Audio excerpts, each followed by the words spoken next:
Assalamualaikum warahmatullahi wabarakatuh. Bapak Ibu, kita lanjutkan.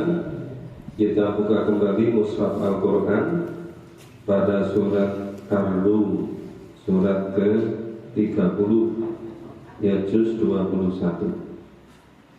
Surat Ar-Rum, surat ke nomor 30, ya. Surat Al-Ankabut sudah selesai. Kita lanjut surat Ar-Rum. Surat Ar-Rum, surat nomor 30, ayat 1.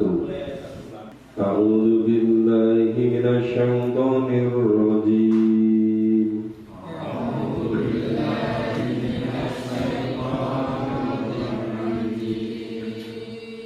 Bismillahirrahmanirrahim.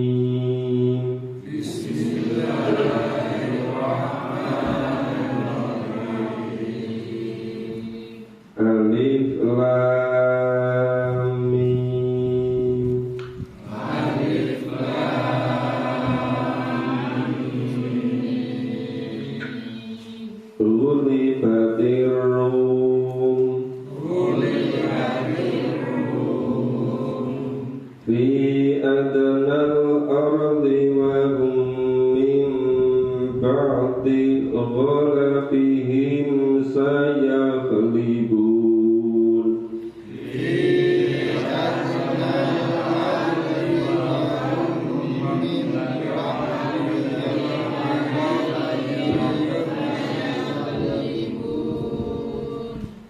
Fi bid'i sinin.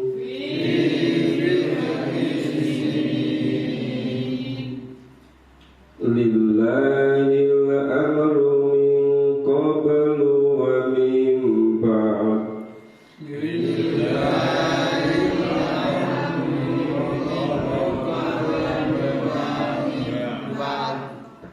Wa yawma idzin yafrahul mu'minun.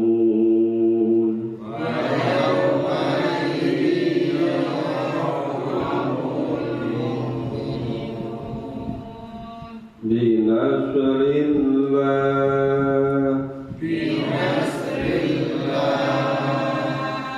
yansuru man yasha.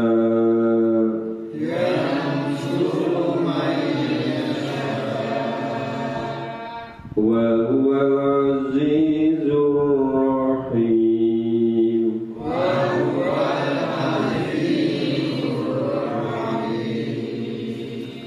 Wa'dallah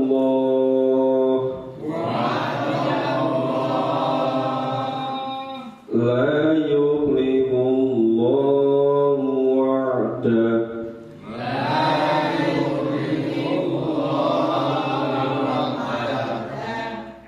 Walakinna aktsarun nasi la ya'lamun.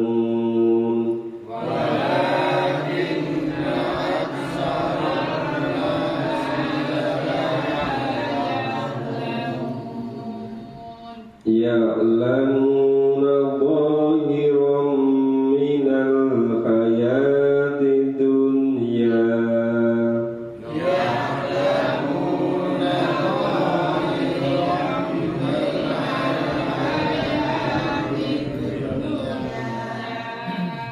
Wa hum 'anil akhirati hum ghafilun.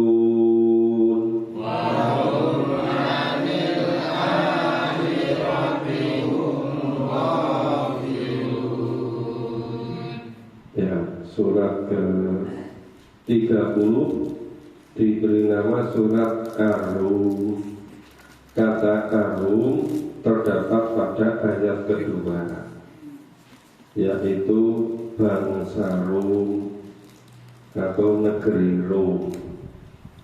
Nah, ayat 1 diawali dengan 3 huruf hijaiyah, alif, lam, dan mim. Kenapa bacanya alif, lam, mim bukan alam? Nah, karena ini ya talaki, ngikuti Dulu malaikat membacakannya pada Nabi seperti itu, Nabi membacakan pada sahabat seperti itu, kita ngikuti. Nah, huruf hijaiyah 3 huruf itu untuk memfokuskan perhatian kita, supaya kita mulai fokus memperhatikan tentang apa isi berikutnya, yaitu Ghulibatir Rum, telah dikalahkan bangsa Rum. Ini bangsa Rum, ya bangsa Romawi itu dikalahkan, ya.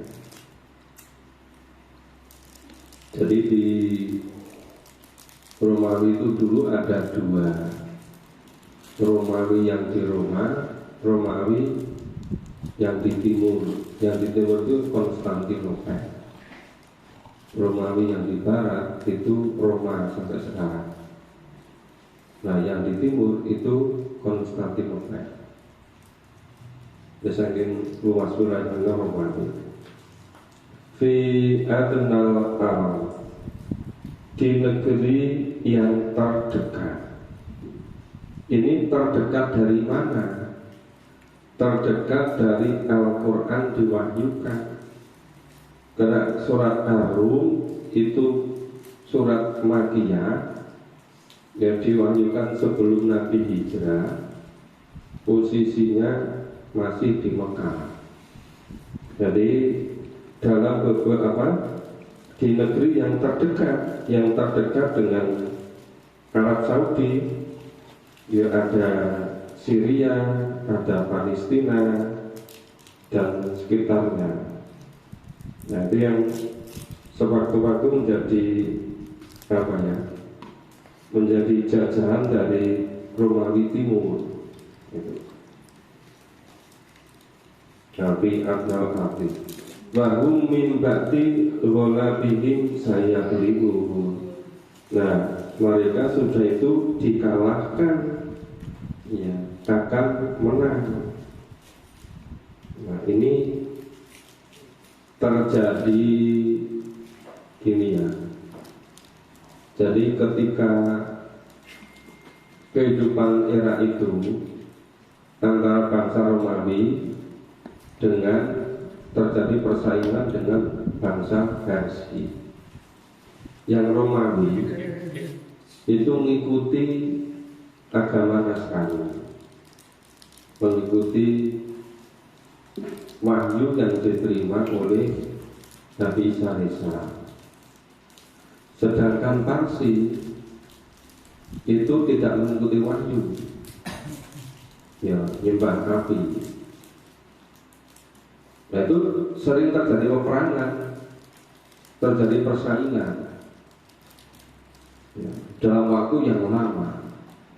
Jadi sepertinya di muka bumi itu dari abad ke abad, dari masa ke masa selalu terjadi peperangan. Nah, kadang-kadang yang menang Parsi, kadang-kadang Romawi. Kalau yang menang bangsa Parsi, orang-orang kafir Quraisy di Mekah itu senang, karena sama-sama musyrik, sama-sama Tuhannya banyak. Maka kalau yang menang ke Parsi, orang-orang musyrik, orang-orang kafir Quraisy senang. Sebaliknya kalau yang menang orang Romawi, ya, Nabi dan pengikutnya yang beragama Islam, genti yang senang, karena sama-sama merasa yang menerima kitab suci, ya, yang sama-sama beragama, agama yang bersumber pada kitab suci gitu. Jadi itu bergantian menang kalah. Barangkali perlu juga didalami kenapa terjadi peperangan sepanjang masa. Sampai sekarang masih terus-menerus terjadi peperangan di banyak wilayah. Cuma perangnya itu sudah pakai perang teknologi. Yang kebanyakan perang itu perang pengaruh, perang pemikiran. Yang perang fisiknya itu sebetulnya lebih sedikit daripada perang pemikiran, perang teknologi. Terus ayat 4, fi bid'i sini, dalam beberapa tahun lagi. Beberapa tahun lagi itu ya digambarkan antara 3 sampai 9 tahun. Jadi lebih dari 3 tahun, kurang dari 10 tahun. Fi bid'i sini, lillahil amru min qablu wa min ba'd. Bagi Allah lah urusan sebelum dan sesudah itu. Jadi ketika Al-Quran diwahyukan, yang menang Parsi, orang-orang kafir Quraisy yang senang. Tapi dalam waktu yang tidak lama lagi, itu Romawi bunyi menang. Maka dikatakan, nah, itu fi bid'i sini. Ini salah satu kemukjizatan Al-Quran, belum terjadi tapi sudah diinformasikan dan pasti terjadi. Ini masih di dunia. Nah, yang di akhirat besok lebih-lebih. Ya, yang digambarkan gambaran surga, neraka, kehidupan di alam kubur, kehidupan di alam barzakh, kehidupan yaumil ba'at, yaumil mizan, yaumil hisab. Yang semua yang diinformasi pada Al-Quran itu dipastikan kebenarannya, diyakini kebenarannya. Kalau yang di dunia saja belum terjadi, itu dari informasikan terjadi juga. Jadi fi sini dibangun amru min qablu wa min ba'd. Wa yawma idzi yafrahul mu'minin, itu nanti ketika Romawi menang, orang-orang mukmin bersenang-senang. Ya. Ya, wa yawma idzi yafrahul mu'minun. Nah, jadi pada hari itu kapan kemenangan orang Nabi itu orang-orang yang beriman sama gembira ria, sama-sama yang punya kitab suci menang gitu. Wan binasrillah, tentu dengan pertolongan Allah. Binasrillah, yang suruh mayyasha, Allah menolong siapa yang dikehendaki. Wal azizur rahim, dan dia Allah Maha Perkasa lagi Maha Penyayang. Wa'dallah, sebagai janji Allah yang benar-benar itu akan terjadi. Itu menjadi janji Allah, janji Allah yang sebenar-benarnya. La yukhlifullahu wa'dah, Allah tidak akan menyalahi janjinya. La yukhlifu, tidak akan menyalahi. Allah tidak akan menyalahi wa'dah, janjinya. Walakinna aktsarun nasi la ya'lamun. Nah, tetapi kebanyakan orang tidak mengetahui. Kenapa tidak mengetahui? Ya, tidak mau memahami Al-Quran. Nah, ketika Al-Quran diturunkan kepada Nabi berbahasa Arab. Nabi menyampaikan pada sahabat berbahasa Arab. Maka di sekitarnya berbahasa Arab, sehingga relatif mudah memahami. Berbeda dengan kita, yang bahasa asli kita bukan bahasa Arab. Nah, coba repotnya kalau zaman Nabi Ya, Nabi nyimak apa yang dibacakan malaikat, ya mendengarkan, perhatikan, kemudian menirukan, tetapi paham isinya apa yang didengarkan, paham maknanya, apa kandungannya, itu paham. Demikian pula ketika wahyu yang dari Nabi dibacakan pada para sahabat, sahabat juga berbahasa Arab, sahabat-sahabat juga ngerti maksudnya. Sehingga dulu itu yang mendengarkan, menirukan, kemudian mengulang sampai hafal. Dengan sendirinya mereka paham isinya. Lalu kita di Indonesia ikut-ikut mendengarkan, kemudian menghafal tanpa memahami. Ya kita nggak ngerti isinya, karena bahasa kita bukan bahasa Arab gitu loh. Makanya jangan langsung mengulang-ulang kemudian dapat tanpa memahami isinya, tanpa memahami maknanya. Jadi kalau orang-orang di Timur Tengah dan sekitarnya, kalau bahasanya bahasa Arab, dengan sendirinya mereka paham. Nah kita harus memahami dulu gitu. Jangan hanya diulang-ulang kemudian dihafal tanpa mengetahui apa yang dihafal, apa yang dibaca. Kan pernah booming itu kan, katanya banti wancus itu. Apalagi kalau bulan Ramadan itu kan. Nah itu melalui WA dibagi ini dibaca gitu. Nah barangkali memang perlu dicermati apa yang dibaca berulang-ulang itu ngerti nggak isinya, paham nggak? Lah kalau nggak paham isinya, lo Al-Quran itu diwahyukan untuk pedoman hidup, ya basoirul linnas, huda linnas, wa bayyinatin minal huda wal furqan. Quran sebagai siratal mustaqim, jalan yang lurus. Nah kalau nggak ngerti isinya, nah gimana menjadikan sebagai pedoman hidup? Nah makanya tidak cukup dibaca, tetapi perlu dipahami isi apa yang dibaca. Ya memang perlu waktu lebih lama, tetapi kan jadi ngerti isinya, jadi ngerti kandungannya. Tapi kalau hanya dibaca berulang-ulang tanpa dipahami isinya, nah gimana cara menjadikan Quran sebagai petunjuk, sebagai hudan atau hidayah atau basor iluminas?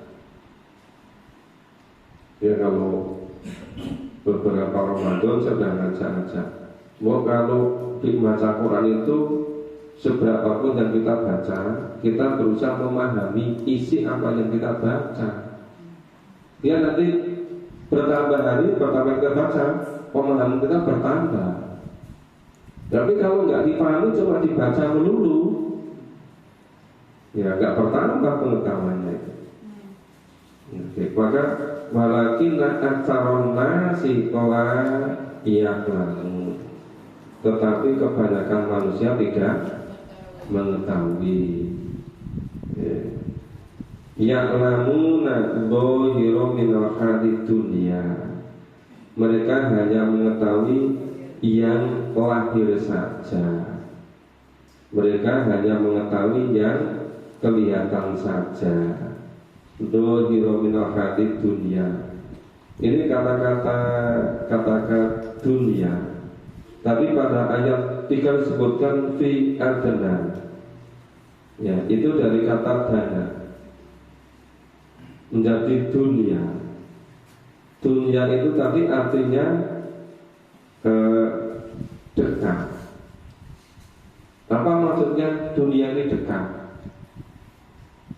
Atau sebentar, atau sementara? Karena hidup yang sebenarnya, hidup besok di akhirat. Maka sekarang dikatakan dunia itu dekat, sebentar. Tapi kenapa kebanyakan orang nggak sadar kalau itu cuma sebentar, sehingga menggunakan kesempatan hidup itu seringkali kurang terutama dengan baik, sekedar mengikuti kebiasaan, mengikuti tradisi tanpa direncanakan untuk memperbaiki yang sudah-sudah. Maka wahum nganil akhir wahum ghafilu, mereka itu terhadap kehidupan dan akhirat, atau sedangkan terhadap kehidupan akhirat, mereka ghafilu, mereka lalai. Padahal hidup yang sebenarnya besok di akhirat, kok akhiratnya malah dilupakan, kok malah yang menjadi perhatian, jadi prioritas hanya dunia saja. Padahal dunia sangat sebentar, atau hanya dalam waktu dekat. Bahkan kalau orang itu begitu nanti diperlihatkan sekilas tentang kehidupan yang akan datang, itu baru sama nyadari seakan-akan dunia itu hanya selintas waktu pagi atau waktu sore, sangat sebentar. Merasa sudah kehilangan segala-galanya, walaupun dikasih waktu 70 tahun, 80 tahun. Karena sudah kehabisan, kesempatan nggak digunakan dengan baik, maka seakan-akan tidak hidup di dunia kecuali sebentar waktu pagi atau sebentar waktu sore, karena tidak digunakan secara baik tadi. Maka ketika minta ajalnya ditunda, minta diundur, nggak akan bisa. Sudah dikasih kesempatan cukup lama, tapi tidak digunakan. Kalau nanti saat dikasihkan, dia tetap tidak digunakan untuk fisabilillah. Nah, ini satu bagian dari ayat 1 sampai ayat 7. Itu barangkali ada yang diperlukan informasi lebih lanjut. Kalau ada yang bertanya, silakan. Monggo. Pak Tur.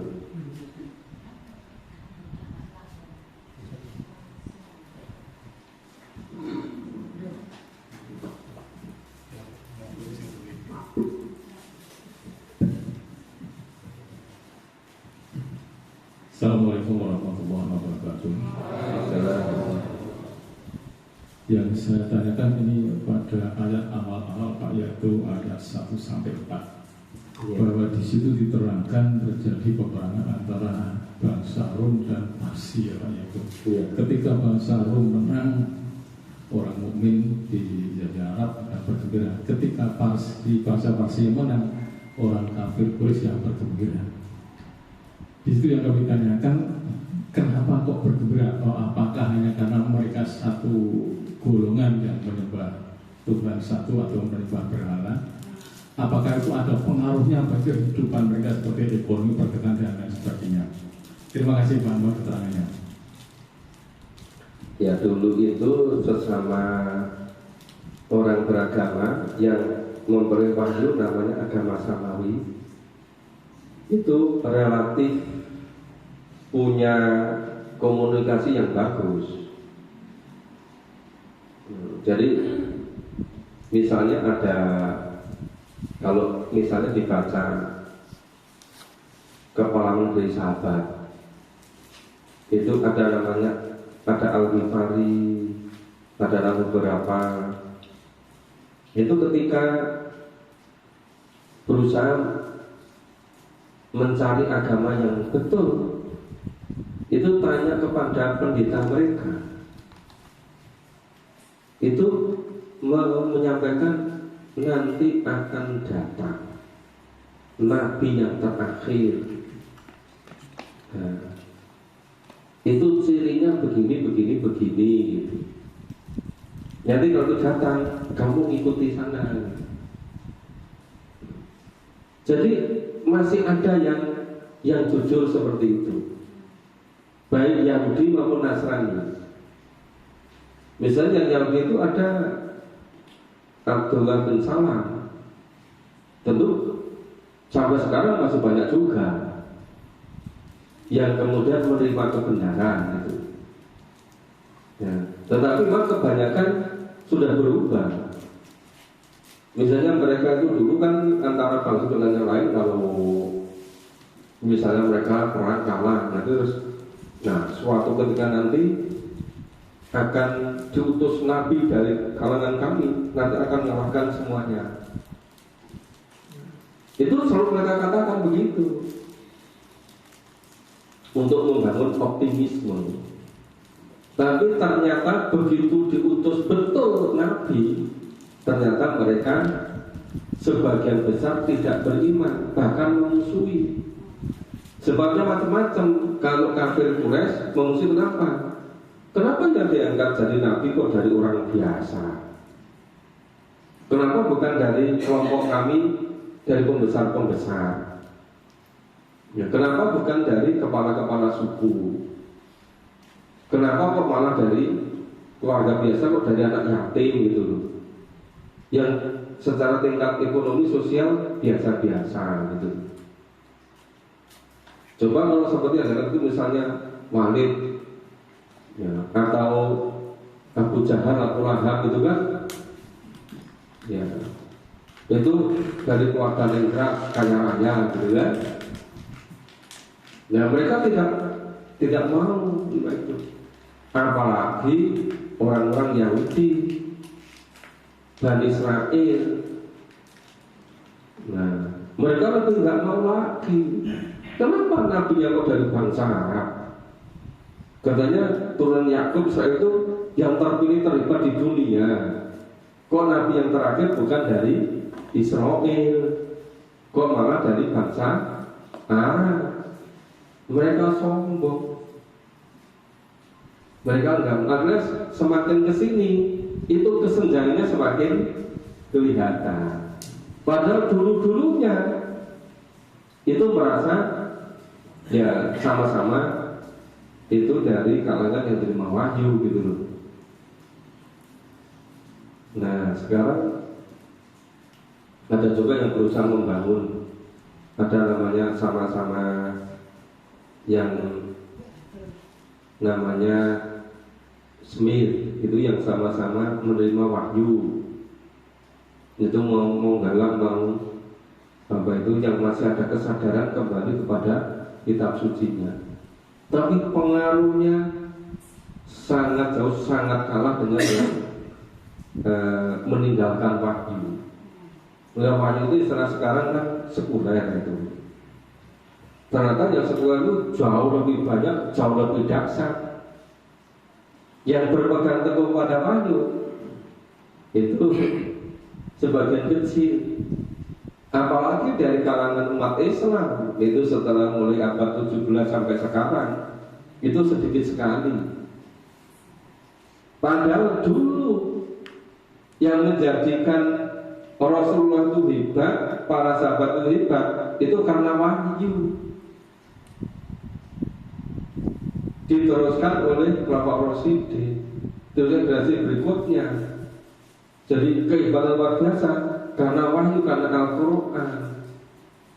Nah orang-orang sekarang kalau mau hebat kembali, ya memahami Quran, berusaha untuk mengikuti isi dari Al-Quran, baru nanti ada kekuatan kembali. Jadi sebanyak apapun jumlah orang Islam itu, kalau tidak berpegang teguh pada Al-Quran, itu nggak punya kekuatan.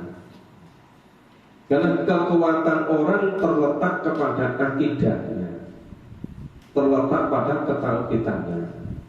Nah akidah tauhid itu ada pada surat-surat Makkiyah yang jumlahnya lebih dari 82 surat.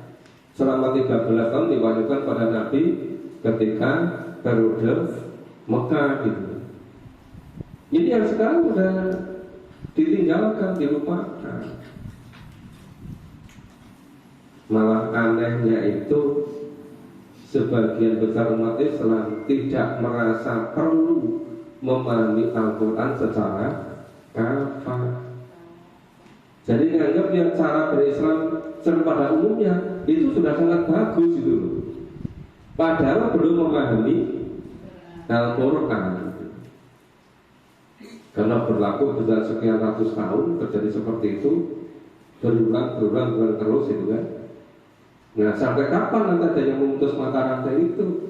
Sampai kapan orang itu kembali memahami dan berpegang teguh pada Al-Quran? Itulah nanti ada kebangkitan kembali gitu. Oke, secara singkat begitu Pak Guru. Silakan Pak Guru. Assalamualaikum warahmatullahi wabarakatuh. Surat ini kan diturunkan pada zaman Nabi ya Pak? Iya, periode Mekah. Periode Mekah. Sedangkan ceritanya ini kan belum terjadi. Kejadiannya itu setelah Nabi wafat lama Pak. Surat ini menceritakannya itu. Menceritakan surat ini menceritakan kejadian setelah Nabi wafat atau setelah kejadian itu belum terjadi. Jadi apa yang dimaksud tujuan dari menurunkan surat ini bagi umat Islam pada waktu itu? Jadi kenapa diturunkan ayat, tapi kejadiannya nanti belakangan itu Pak? Mungkin penjelasannya. Yang pertama tadi disebutkan fi bid'in sini antara 3 sampai 9 tahun. Jadi ternyata 7 tahun berikutnya Romawi mengalahkan Parsi ketika Nabi masih hidup.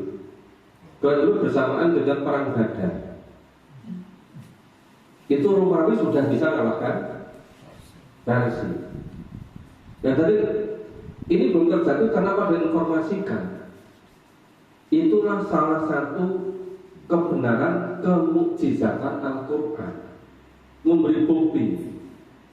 Ini kalau nggak mukjizat, nggak bisa seperti itu. Karena mukjizat ini asal dari Allah, Allah yang mengetahui itu terjadi walaupun pasti terjadi. Jadi kalau tadi mengapa itu belum terjadi sudah dikisahkan, sudah diinformasikan. Itu menunjukkan kemukjizatan Al-Quran. Itu nanti akan berulang-ulang juga, ya kan? Seperti apa? Kisah-kisah dalam Al-Quran itu banyak yang terulang loh Pak. Kisah yang dihadapi oleh para nabi, para rasul, yang dimusuhi oleh umatnya, yang dimusuhi oleh orang yang tidak senang, itu berulang-ulang terus itu. Walaupun sudah diingatkan, tapi tetap aja banyak yang tidak bisa memahami, tidak bisa ngambil mau itu kasanahnya.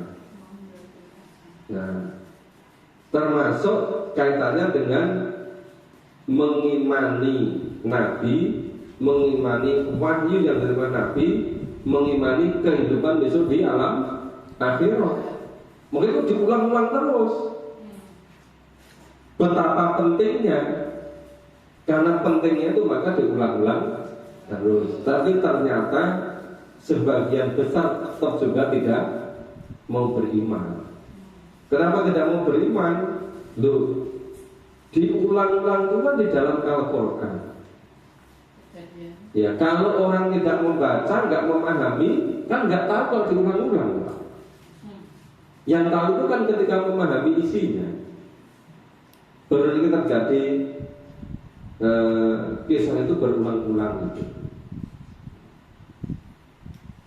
Jadi itu menjadi bukti, ya, jadi bukti nyata bahwa Al-Quran itu mukjizat dari Allah.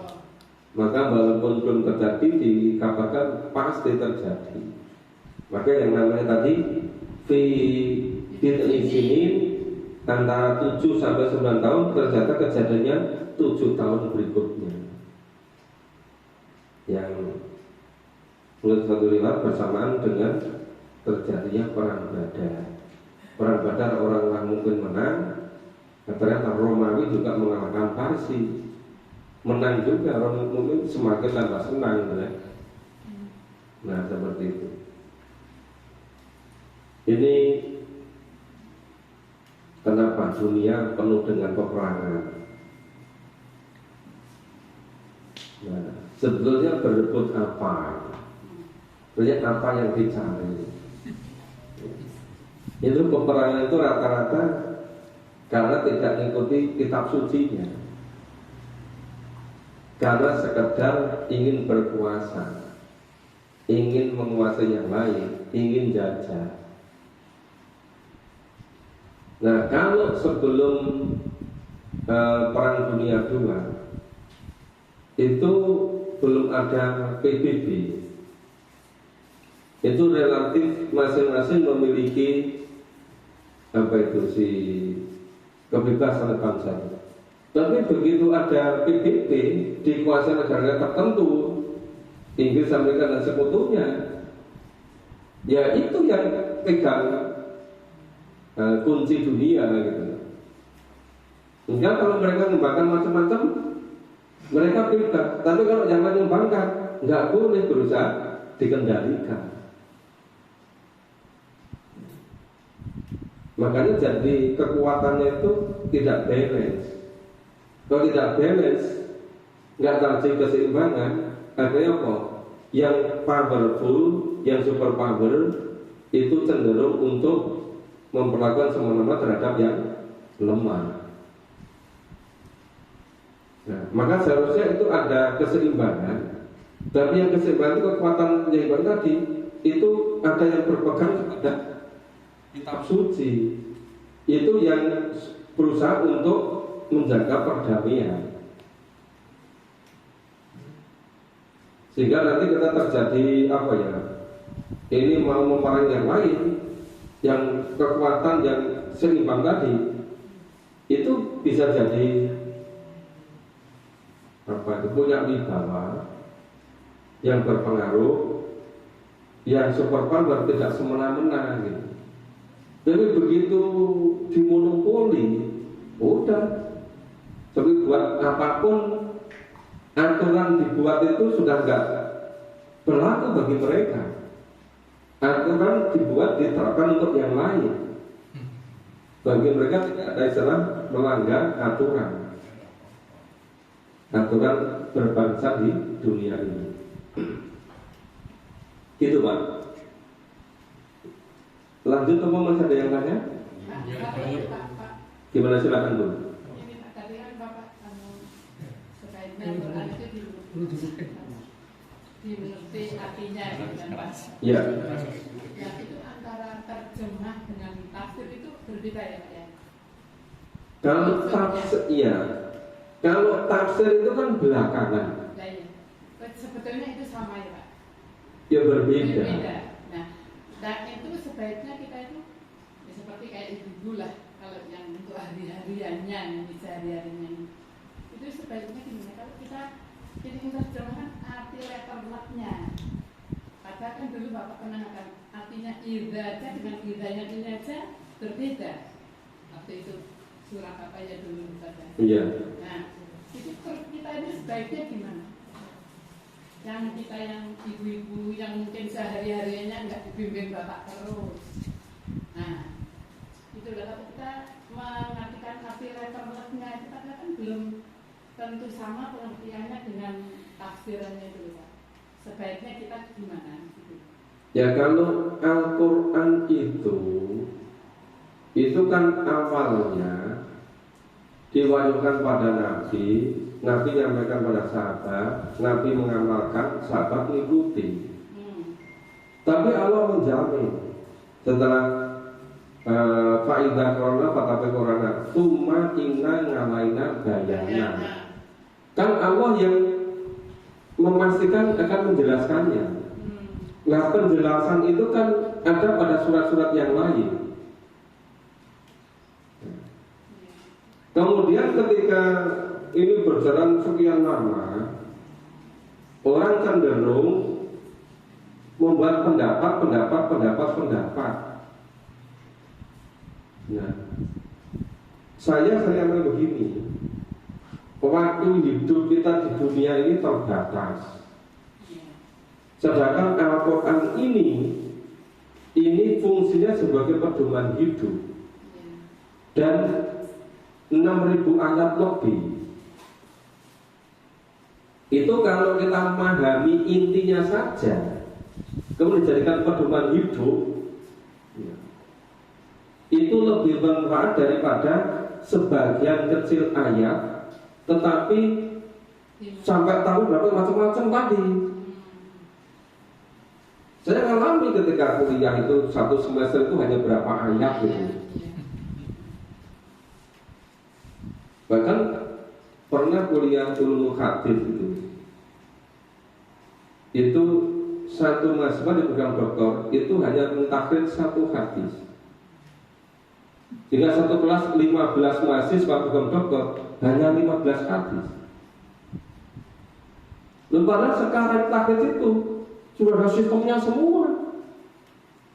Tidak perlu dalam cara konvensional, tidak perlu manual.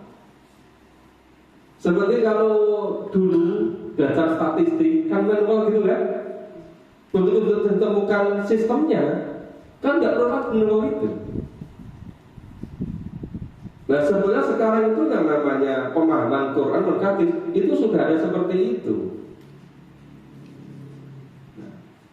Tadi kalau misalnya kita nyadari waktu kita itu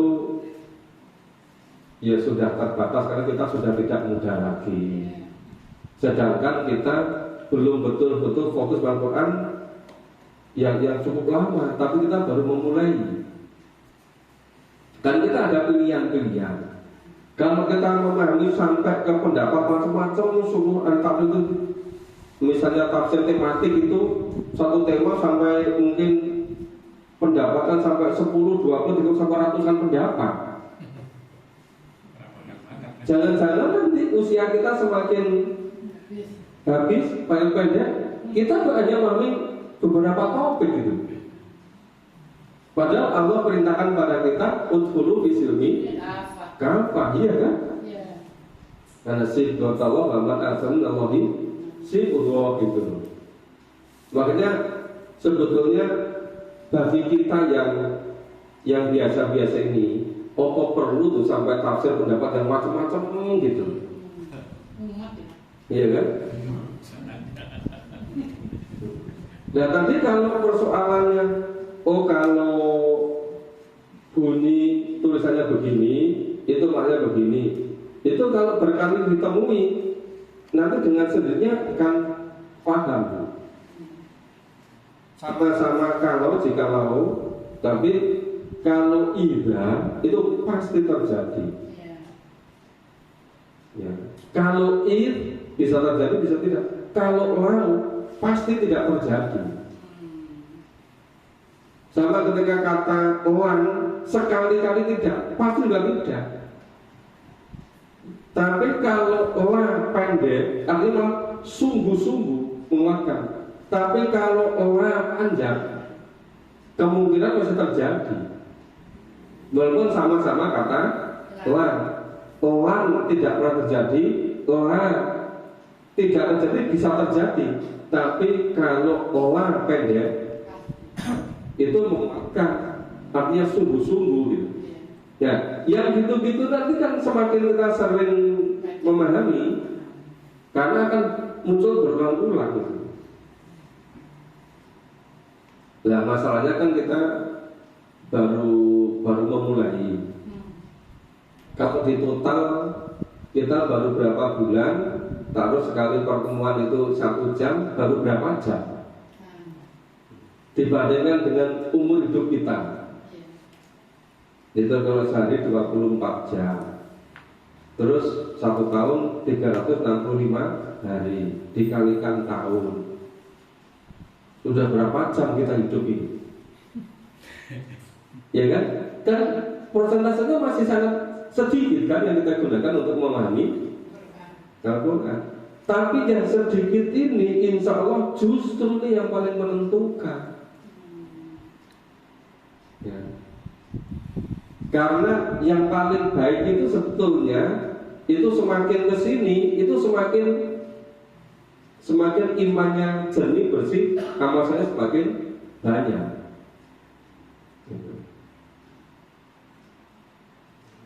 Nah makanya orang menyebut seringkali yang namanya usia emas Biasanya kan usia antara 0 sampai 8 tahun, 10 tahun anak usia TK sama SD pas kecil kan. Lalu bagi kita usia emas, ya usia kita sekarang ini. Usia emas berapa? Ya usia 65 tahun itu usia emas itu loh. Iya kan? Nah terus kalau misalnya kesempatannya tinggal mungkin berapa tahun ke depan, kalau nggak kita gunakan berarti sudah hilang kan? Nah kan ini yang namanya usia emas itu. Padahal itu diatur selama-lamanya, nggak bisa nggak bisa diperbaiki. Hanya disesali terus, loh apa gunanya menyesali?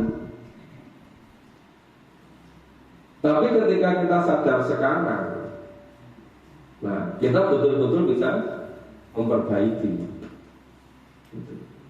Makanya ayo sama-sama kita manfaatkan yang namanya usia emas ini gitu. Jadi kalau persoalannya itu bagaimana antara tafsir dengan pemahaman, ya bagi yang memang memungkinkan ketersediaan waktu kesempatan, silahkan tafsir untuk dipahami, dibaca dari berbagai macam buku tafsir itu.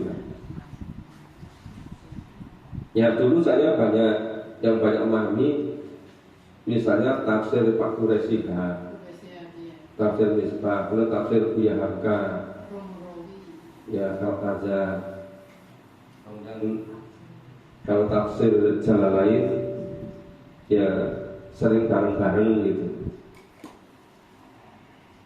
Tapi kalau saya maksud saya setiap malam itu kan pendapat sekian banyak gitu. Maksud kita nggak perlu sampai ke situ, nanti kita kehabisan waktu. Jadi kita sebaiknya pilih-pilih surat-surat penting gitu Pak. Nanti takut nggak cukup. Nah itu tadi, kalau Rasulullah dulu itu kan mulai dari yang terkait dengan keimanan dengan akidah, surat-surat Makkiyah.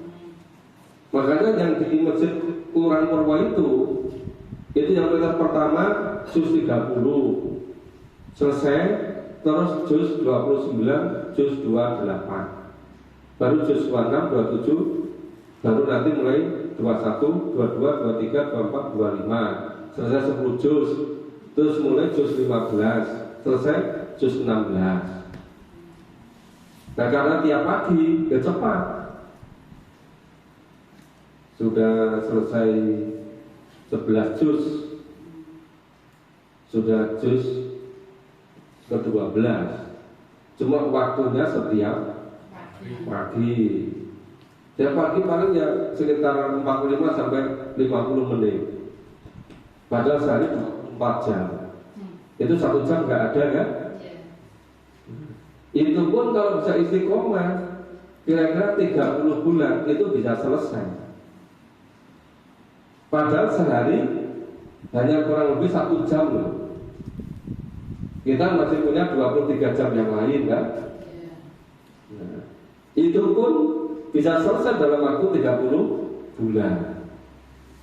Maka saya itu berusaha ini paling enggak ya 30 bulan cukup 3 tahun itu mengurangi pergi-pergi. Atau kalau pergi saya berusaha berangkatnya setelah ngaji di masjid itu. Ya, seperti kemarin tanggal 8 hari apa kemarin? Hari Selasa ya. Ya. Saya menyelesaikan sampai subuh di masjid, terus buru-buru mengisi 2 acara di Kediri. Perjalanan kurang lebih 4 jam. Tapi saya suruh cepat 3 jam nyampe. Yang ngisi acara di sana contohnya jam 9 sampai zuhur, sholat zuhur, makan sebentar, terus masuk lagi sampai jam 2. Jam 2 cepet-cepet lagi karena maghrib sudah harus di masjid Baitul Makmur. Pas sampai situ ada maghrib di Baitul Makmur. Baitul Maghrib langsung isaknya di Ikhwatul Islam. Jadi saya berusaha yang kira-kira itu bagaimana tidak tidak meninggalkan kebersamaan itu. Dan yang saya berangkat dari Kediri sampai masjid Betul Makmur nggak terlambat, tapi yang rumahnya sekitar masjid malah terlambat gitu. Terlalu jauh kali Pak. Iya kan? Lo kok GPS-nya keliru jalannya gitu, padahal mepet masjid loh itu. Begitu sampai ke masjid belum lama datang, padahal enggak. Saya ke tempat wudhu tidak ada. Nah ini seringkali memang kurang begitu menyadari ya bahwa kita itu sebetulnya sudah semakin terbatas kesempatan kita. Jadi kita itu kalau nggak sama-sama berusaha, nggak akan kita bisa ketemu, ya kan? Ada yang setiap minggu malam ngaji di rumah Sambisari itu. Ada yang mengatakan sekarang kemarin malam kok nggak ada. Saya sudah 3 minggu tidak ikut pertemuan RT, pertemuannya setiap minggu malam. Dia bilang setiap 4 minggu dia nggak ikut ngaji sekali gitu. Karena untuk jaga sistem yang ada di masyarakat. Ada yang begitu. Tapi itu sudah berusaha maksimal gitu. Jadi kalau kita menuruti keributan apa itu, kesibukan kita, sebenarnya nggak sempat itu. Ada saja kan? Tapi masalahnya hidup yang sebenarnya itu hidup besok di akhirat. Yang harus kita siapkan selesai ketika kita masih di dunia ini. Yaitu modalnya 100% itu dari tuntunan Allah dan Rasul, ya dari Quran itu. Tadi siang itu saya ketemu beberapa dosen, ada yang profesor dan yang profesor. Itu misalnya ketika saya tanya, itu perlu nggak memahami Quran itu? Jawabnya ya agak pekelo-pekelo gitu. Gimana ya, saya belum bisa sempatkan waktu ya gitu. Bisa sempatkan waktu. Ya umurnya sudah 65 dan lebih tua dari saya. Saya begitu. Terus pikir, kapan ya kira-kira makan waktu? Saya tawari, buat sekali-kali jenguk tempat pengajian di rumah saya. Ya insya Allah gitu. Nah, terus syukur nanti jenguk tempat yang baru sudah mau jadi. Iya Pak, nanti saya akan selalu ke sana. Dan kalau sekali 2 kali barangkali ada padahal itu banyak yang begitu kerja di lembaga-lembaga pendidikan Islam. Itu rata-rata seperti itu. Nah, terus saya bilangkan juga, itu kan banyak kan kawan-kawan kita yang ini sudah nggak ada, bagaimana ini nggak ada, ini nggak ada. Terus beliau-beliau belum mengambil secara tuntas. Tadi kan belum tahu secara keseluruhan cara hidup di dunia menurut Allah gitu. Tapi waktu hidupnya sudah habis. Terus nanti di akhiratnya gimana? Nah, ya sama nggak bisa jawab Pak gitu. Maka beberapa yang saya sempat komunikasi, biasanya ada perubahan. Cuma waktu saya memang relatif terbatas sekarang ini. Makanya ayolah bareng-bareng kita, semampu kita, semaksimal kita. Sementara malam hari ini sampai di sini dulu.